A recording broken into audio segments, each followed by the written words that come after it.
Bonjour les amis, donc je ne pouvais pas terminer ce mois sans vous parler des petites contrariétés que vous et que je vais rencontrer de maintenant au moment où je fais cette vidéo, donc nous sommes le 25 novembre et tout le mois de décembre.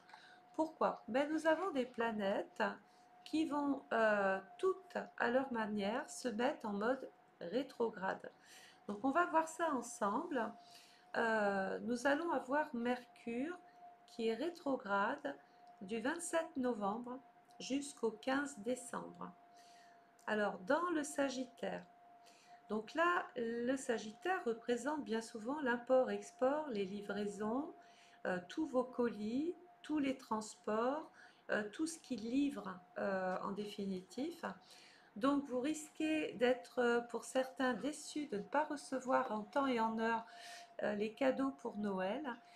Pourquoi? Ben parce qu'il va y avoir une espèce de mouvement, voire de débordement, ou de grève, hein, ou de situation plus ou moins freinante sur le monde du transport. Mercure représente aussi la communication. Donc ne soyez pas étonnés si vous n'arrivez pas à joindre vos interlocuteurs, s'il y a des perturbations, même sur le plan climatique, avec Mercure. Ça peut être impossibilité d'avoir du réseau, impossibilité de téléphoner, et après c'est quand même un facteur panne. Alors Mercure est important, rétrograde, pourquoi? Il est dans le Sagittaire, donc tout ce qui vient de loin peut être perturbé. Et la planète qui appartient au Sagittaire, c'est Jupiter. Jupiter est rétrograde aussi. Donc il faut savoir quand même que Mercure, pour terminer, euh, en plus d'être rétrograde, est en exil. Ça veut dire que cette planète n'est pas bien du tout reçue par le Sagittaire et dans la maison qu'elle passe. Donc là, il n'y aura pas de résultat tout de suite, peut-être même sur le plan politique. Il va y avoir probablement du remous, des renversements de situation, des débordements par rapport à la communication, des textes peut-être de loi qui peuvent mettre de l'huile sur le feu, etc. Donc je vous parlais de Jupiter qui est la planète par excellence du Sagittaire, qui elle ne va pas venir assagir, mais au contraire amplifier l'action de Mercure. Pourquoi? Parce que Jupiter se retrouve en exil dans la maison 4, le pays, les lois, la réglementation, la justice. Ça peut représenter un mouvement de grève, ça peut être un regroupement aussi de personnes qui sont dans des groupes où il y a des personnes qui travaillent pour le syndicat, toute personne syndicalisée. Il peut être aussi question de blocage encore sur les déplacements et probablement, puisque Mercure représente les nouvelles télévisées, la communication, la radio, les chaînes télé, on pourrait apprendre que sur l'étranger, il y ait des débordements. Ce peut être un peuple en maison 4 qui se rebelle, qui exprime une sorte et une forme de mal-être, parce que Jupiter n'en peut plus. Jupiter exilé dans le secteur 4, c'est comme si il y avait un pays, donc on ne peut pas exclure le nôtre, mais c'est comme si il y avait un pays qui était vraiment au bord d'une crise, au bord d'une problématique, et ça peut aussi effectivement exprimer qu'une personne Mercure qui pense tordu ou qui pense différemment de vous et moi peut venir saboter un mode de communication, saboter des lignes de train, des lignes d'avion. Donc il peut y avoir, vous avez bien compris, dans tout ce qui roule, dans tout ce qui vole, ou dans toute personne qui travaille dans le monde du déplacement, de l'import-export, j'en ai parlé, peut représenter effectivement une problématique. Donc c'est pas sympa ces fêtes de fin d'année là, parce qu'on a deux planètes vraiment qui vont nous compliquer un petit peu le mental, qui vont nous compliquer la vie. Il faut savoir que Mercure représente aussi certaines administrations. Ça peut être toutes sortes et toutes formes d'administrations confondues. Mercure, c'est les écoles, donc ça peut aussi toucher une espèce de rébellion, de revendication par rapport au système éducatif. Voilà. Ensuite, on va avoir Saturne. Alors, Saturne était rétrograde aussi, sauf qu'il va repartir en marche directe le 16 décembre. Donc, lui va venir peut-être un petit peu calmer les crises, calmer les tensions, mais pour autant dans le poisson, parce que Saturne, dans ce signe, pour moi, c'est quand même un problème relativement figé, lourd, compliqué, qui est au statu quo, euh, qui vient de l'étranger. Alors, Saturne dans l'eau peut représenter euh, un problème climatique qui est lié à l'eau. On peut encore assister à des nouvelles qui nous parlent qu'il peut y avoir par exemple des inondations ici. Saturne, c'est les montagnes, il peut y avoir aussi quelque chose en relation avec la montagne. Euh, dans la marche directe, on a l'impression que quelque chose est en train de se fixer, quelque chose est en train de démarrer, mais lentement, puisque Saturne, moi, en maison 12, alors il n'est pas exilé, il n'est pas rejeté, mais je n'aime pas cette planète dans le signe du poisson, puisque le poisson représente quand même une part d'ombre. On représente tout ce qui est compliqué, tout ce qui est secret, tout ce qui est caché, tout ce qui est un peu pervers, tout ce qui est... Voilà. Donc, est-ce que ça veut dire qu'on va nous transmettre une information qu'on ne savait pas? Est-ce qu'on va apprendre quelque chose aujourd'hui, alors que ça fait longtemps avec Saturne, que c'était en train de se cogiter? C'est possible. Ou de se travailler, ou de se tramer, enfin voilà. Ensuite, on va avoir Vénus qui va parler, qui va passer dans le secteur du Capricorne, dans la maison 11. Donc là, la planète n'est pas rejetée, elle est relativement bien acceptée par le Capricorne. La maison 11, c'est la solidarité. Et ça va avec ce que je viens de vous dire. Est-ce qu'il peut y avoir la nécessité de faire intervenir une forme, une sorte de solidarité sur une partie d'un pays ou sur un secteur en France? La maison 11 va déployer des spécialistes. Ça peut être des secouristes, ça peut être des personnes bénévoles, ça peut être des groupes qui viennent en aide à une population. On a Mars qui va passer dans le signe du Lion.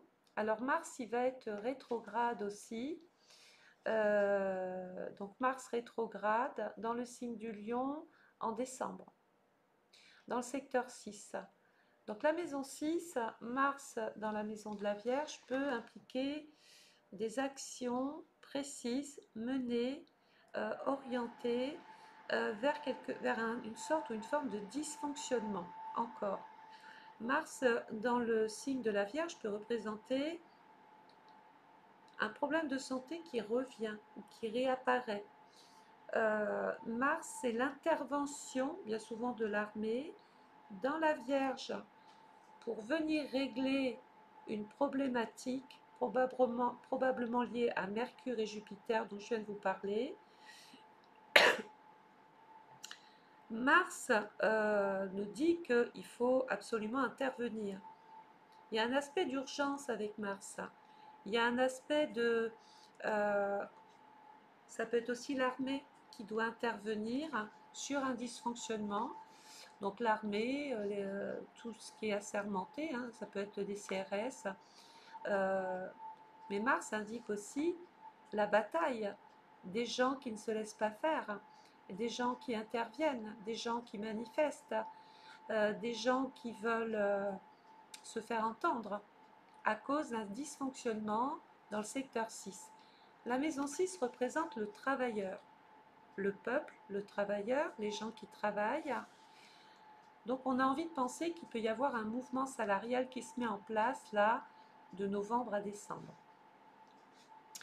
Et c'est pas fini, comme je vous disais, nous avons Uranus. Alors Uranus est encore rétrograde, toujours dans le signe du Taureau dans lequel il est en chute, Donc là, il peut y avoir un problème d'ordre économique, un revirement de situation, quelque chose qu'on nous transmet, rappelons-nous, hein, sur le plan économique.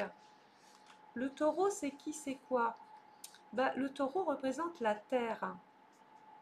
La terre est reliée à l'alimentation. Donc, qu'est-ce qui alimente notre frigo? Qu'est-ce qui alimente la restauration? Qu'est-ce qui alimente ce que nous mangeons? C'est l'agriculture. Et c'est vrai que là, dans le secteur 3, il y a encore un mouvement, il y a encore des pourparlers, des échanges. Et cette maison 3, regardez, c'est la maison de Mercure qui est rétrograde. Donc je pense que c'est pas fini. Je pense que les agriculteurs vont encore exprimer leur mécontentement. Ça peut s'agiter et il peut aussi y avoir un leader qui va imposer aux uns et aux autres une méthodologie pour agir. Nous avons aussi Pluton qui va quitter pour une première fois depuis 20 ans le signe du Capricorne et va tomber dans le signe du Verseau. Du 20 novembre, à partir du 20 novembre, il fait son passage. Alors, il sera rétrograde, pas tout de suite, il sera rétrograde au mois de mai 2025. Tant mieux, Pluton, on va dire, passe dans le Verseau, peut apporter une espèce d'oxygène, va venir apporter un petit peu d'air, va apporter des aides. Peut-être que l'État va faire des propositions d'aide, de soutien, mais qui ne sont pas forcément retenues par Mercure, ce qu'il entend. Voilà. N'est pas retenu non plus la proposition de loi, les textes de loi. C'est pas, en fait, on a l'impression, Mercure et Jupiter représentent le désavantage du peuple.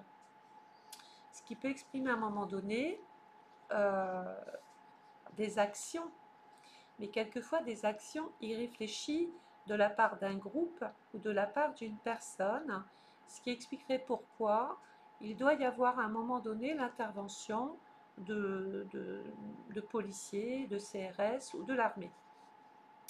Alors Pluton dans le Verseau, il ne va pas faire de miracle là tout de suite face aux planètes qui sont déjà grandement rétrogrades. Pluton va faire des propositions, il va parler, s'exprimer à des groupes, il va peut-être encore régénérer ou apporter une forme de changement. Est-ce que c'est ce changement-là qui peut faire aller certaines personnes vers des déviances ou des excès? Parce que Pluton, c'est la mort d'un système. Et là, ça y est, il commence à faire sa première apparition le 20 novembre et il commence à exprimer son ras-le-bol. Voilà, on ne veut plus des vieilles traditions, on ne veut plus de ce qui ne marche plus aujourd'hui, qui a marché 50 ans, qui ne marche plus maintenant. Pluton veut des réformes, Pluton veut du changement, Pluton veut améliorer les conditions de vie de personnes qui travaillent. Moi, je pense que le monde du travail, de novembre à décembre, va faire parler de lui. Le 8 décembre, on va avoir aussi Vénus qui va rentrer dans le signe du Verseau. Vénus dans le signe du Verseau en maison 11, donc tout va bien. Ce peut être ici quelque chose qui s'adoucit, qui commence un petit peu à s'adoucir. Est-ce qu'il y a quelqu'un qui va rassurer peut-être des groupes ou des groupes agités? C'est possible. Le 16 décembre, et c'est là où ça va un petit peu se compliquer, j'ai l'impression que c'est une date à retenir parce qu'il va y avoir une espèce d'expression. Quelqu'un peut enfin sortir euh, de sa coquille et faire une proposition avec Mercure direct le 16 décembre, faire une proposition à ces personnes qui vivent dans le mécontentement, dans la pauvreté, qui financièrement sont appauvries, travaillent beaucoup et finalement ne sont pas rétribuées ni payées par rapport au travail. Il y a une forme de l'étranger et notre pays maison 4. Les lois, les normes, et c'est un petit peu ce qu'on voit avec les agriculteurs en ce moment. Il y a comme une forme de... il n'y a pas de cohérence. en fait. C'est-à-dire qu'en France, on vous dit qu'il faut fabriquer, je ne sais pas moi, des carottes, des poireaux, élever des bêtes, avec toutes des normes déjà restrictives pour l'agriculteur ou les restaurateurs, ou etc. Enfin, le pays, la France, est faite de normes, des normes d'hygiène dans la Vierge. Et il y a une espèce d'injustice puisque tout ce qui est importé, exporté de l'étranger ne répond pas à ces normes-là. Et du coup, bah, le pays, enfin l'agriculteur français, je dis l'agriculteur, mais il peut y avoir plein de métiers comme ça, hein, ça peut être dans le bâtiment aussi, ça peut être, puisque le taureau, c'est aussi tout ce qui est relié à la terre, à la pierre, le monde de l'immobilier. Il peut y avoir une forme d'injustice. Moi, j'ai envie de retenir ça. J'ai l'impression que les gens se sentent bafoués, se sentent non entendus à cause finalement euh, de normes qui ne sont pas, qui ne sont pas égales. Voilà. Et je pense que là, pour moi, les agriculteurs, parce qu'il en est question, ne vont rien lâcher. Quelque chose va en sortir. Mais le problème, c'est que pour se faire entendre, j'ai l'impression que à cause de Mercure qui est rétrograde, ils vont intensifier un mouvement peut-être avant Noël. Voilà. Donc je ne veux pas créer plus de drama qu'on en entend, hein. J'essaie juste d'expliquer mon ressenti et d'expliquer pourquoi il se passe aussi ce genre d'événements sur notre sol. C'est bien souvent à cause des planètes là qui sont en train de nous jouer un mauvais tour. Donc on va respirer en 2025, mais le problème c'est qu'on est encore en novembre, il y a encore tout décembre à passer, il va y avoir janvier à passer, et moi j'ai l'impression qu'à cause de ces planètes qui pour moi sont rétrogrades et qui sont vecteurs de crise, de rébellion euh, et de contestation, je pense que bah, le français va faire les frais, que ce soit même dans les déplacements, ça peut être, on le voit là, hein, ça commence, il va y avoir des personnes qui peuvent créer des blocus, bloquer des routes, et puis on ne va pas oublier non plus la partie climatique, puisque le Sagittaire est un signe d'hiver, et donc il peut y avoir aussi un changement ou quelque chose de climatique qui vient s'ajouter déjà au blocage humain. Voilà. Donc j'avais envie de faire cette petite vidéo juste pour vous expliquer, je vous apprends rien de plus parce que les choses ont déjà démarré, j'en avais parlé dans ma vidéo 2025. Là j'essaye de vous dire, de vous situer que les choses pour la fin d'année va pas être, ça va pas s'adoucir, pardon. Surtout que Neptune va être aussi rétrograde. Bon, tout ça semble compliqué. Neptune, c'est l'illusion. C'est le rêve qu'on essaye de vendre aux gens. C'est ce qu'on veut leur proposer et que les gens ne veulent pas, hein. Je pense que j'ai fait le tour de tout. Oui, Neptune est rétrograde dans le Poisson, Uranus rétrograde dans le Taureau, Mercure rétrograde dans le Sagittaire, Jupiter rétrograde dans le Gémeaux. Puis ensuite, toujours dans le Gémeaux, bah oui, hein, les modes de toute façon, les modes de déplacement, les modes de communication. Puis regardez, vous avez Jupiter, Jupiter qui est opposé à Mercure. L'opposition est un aspect de crise, est un aspect de tension. Donc Jupiter en bas, rétrograde dans le Gémeaux, et Mercure qui veut rien entendre là-haut. Moi, je pense qu'il peut y avoir peut-être même quelque chose au niveau de Bruxelles, au niveau de l'Europe. Il peut y avoir quelque chose vraiment qui en ressort. Voilà, quelque chose de favorable, mais pour moi que en début d'année. Là, je pense que les gens n'ont plus envie d'entendre des choses qui ne se mettent pas en place. Tout ça pour vous dire que pour pouvoir gagner cette bataille, eh bien, la personne comme vous, comme vous, comme moi, la personne lambda, vont faire les frais de ce qui se passe, mais de ce qui nous concerne, hein, puisque ça concerne quand même notre assiette. Et c'est vrai que si quelque chose n'est pas fait, eh bien, ça va s'intensifier. Voilà. Donc j'espère que cette petite vidéo vous a plu. Tout ça pour vous dire que n'envisagez pas de réserver trop loin, évitez de faire des voyages pendant ces périodes-là, parce que c'est pas que vous ne pourrez pas voyager, c'est que vous risquez de voyager dans des conditions pas sympathiques, parce que quand on a ces énergies-là, et c'est pour ça que je fais cette vidéo, c'est pas qu'on ne peut pas faire les choses en période rétrograde, mais on prend le risque de, d'être pris en étau dans tout ce qui va se passer sur Paris, sur la France et sur l'étranger. Voilà. Donc je vous souhaite une belle journée, prenez soin de vous, commencez à faire vos cadeaux maintenant, faites-vous livrer maintenant. Euh, Mercure est rétrograde le 27 novembre, hein. Donc peut-être qu'il y a même des Gémeaux qui commencent à ressentir l'effet. Alors les Gémeaux et les Sagittaires, Gémeaux Sagittaire, vous commencez peut-être à ressentir justement des énergies. Et si vous ne le ressentez pas, parce que c'est dans les premiers degrés là, les planètes vont rentrer dans les 10 premiers degrés. Et à partir de là, ça va commencer vraiment à se définir. Donc je vous souhaite une belle journée, prenez soin de vous, puis je retourne à mes petits horoscopes, hein. Allez, au revoir.